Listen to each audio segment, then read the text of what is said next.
Your mom's from where? So my mom's from Shanghai, China. Her parents were killed by the Chinese Communist government when she was 14 years old during the Cultural Revolution. So, yeah, like communism doesn't work, censorship doesn't work, and it's really crazy because I grew up in a very liberal community. Most of my friends are liberal. I'm a software engineer. Big tech is way too liberal, and that's the control of the future of technology and medicine, and that's a huge problem when, like, for example, when they start telling kids in school that it's okay to get a gender change before you're 18 years old. So, yeah, I think we need to stop, like, virtue signaling and having all of this cancel culture, because that's exactly how the Nazis started, with control of the media.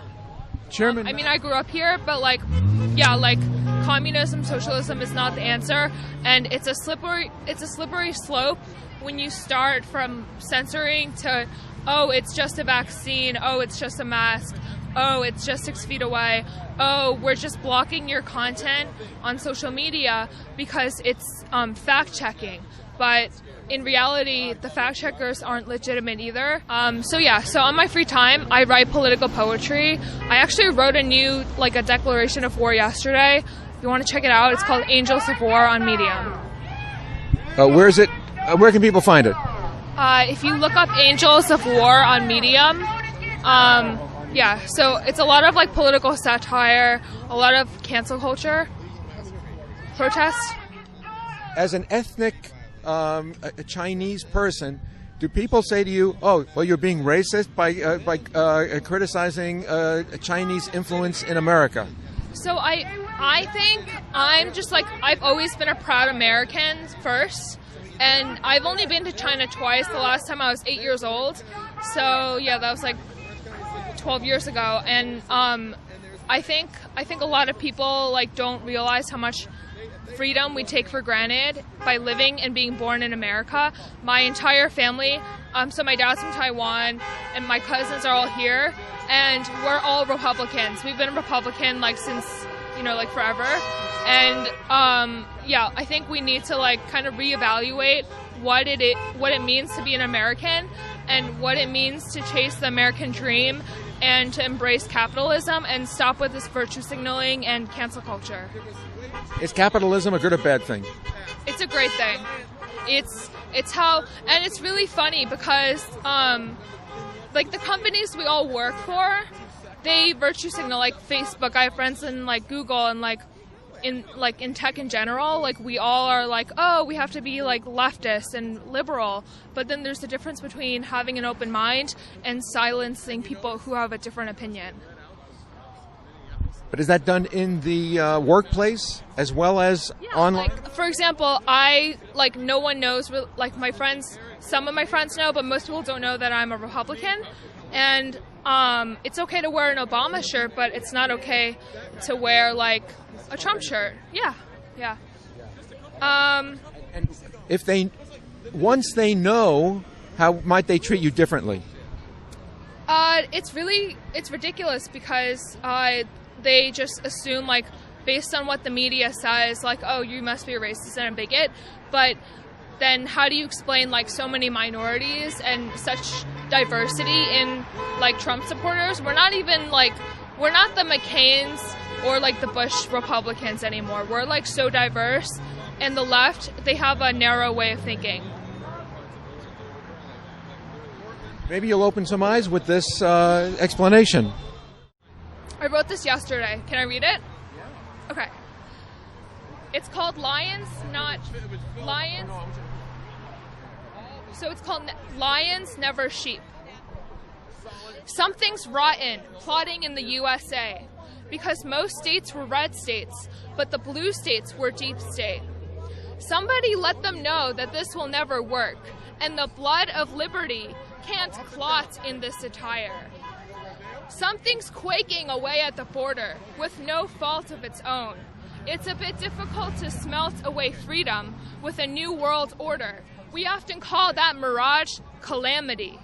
Shaken by emotions, concocted fabrications, more lies swimming in the ocean. We, the people, are not silent anymore because censorship has spoken. The left has itself. Information broken. And now the lions have awoken. The problem isn't necessarily about where your affiliations, your loyalties lie. It's that the fact checkers are threading away lies.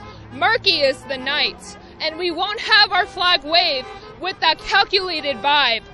The shot heard around the world was the vaccine, and I hope you're ready for what storm is coming, because our guns will be reading the headlines in magazines.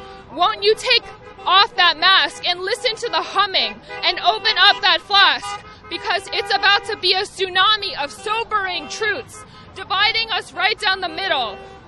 Because fuck the leftists, shadows hunt the gallows, fuck China, and fuck all their symbols, the grip against our humanity. Try and take our freedom, strip away our stripes in this motorized, starry, strangled night. But don't forget where we came from or who we've had to fight. And I'm not talking about cuddling up to Jesus fucking Christ or the light. Because now it's 1773 and the deep state is spilling its own tea. When congressional shepherds herd and mock the sheep, assuming they will just lie mellow and fall idle to be maimed.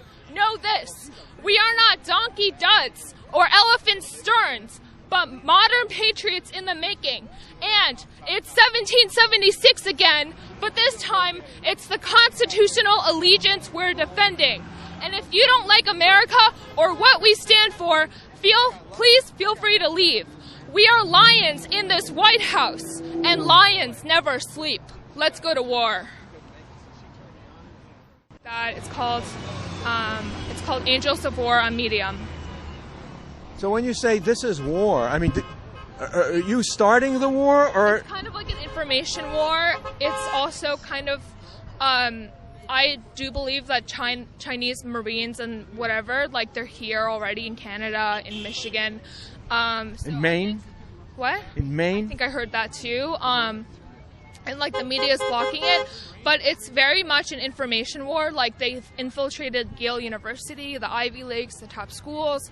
A lot of like Chinese students, they want to come to America to like party and like go to school here, and the government just like takes advantage of like kids essentially, and are like, oh hey, can you like spy on like your students and your fellow peers for me, and you know like just like do this and like we'll like help you out or something. And like they don't even really know what they're doing, but they're spying for us. I'm sure big tech is spying on us for China too, and that's like something that's like we don't realize. The war has already started. Now, when you say big tech is spying on us for China, what is big tech's interest in China? What? So when we call big tech, we're talking about Google and Facebook, for example. Yeah. What interest do they have? Commercial interest do they have in China? What kind of what? What commercial interest do they have in China? I'm sure they have big money invested in China, but the main thing is they have so much access to our data when we should be the ones who own our own data and have that information accessible and transparent instead of being controlled, manipulated, targeted by ads, propaganda, and all of the socialist ideology. What does China want to do with America? Or to America? They want control, and the funny thing is they label themselves as a third world country to kind of like it's kind of like having a victim mindset, but then they want to be like, oh, like we're a third world country, but they take advantage of all their people, and like it's controlled by a very small group of very elitist socialists like the government. And so it's controlled by like a very small group of people who are like billionaires in China, and everyone else is suffering. Like the people there who are like innocent, they're being controlled by the media, they're being killed off. They had one child policy where they killed off all the women because they wanted sons. And yeah, like population control.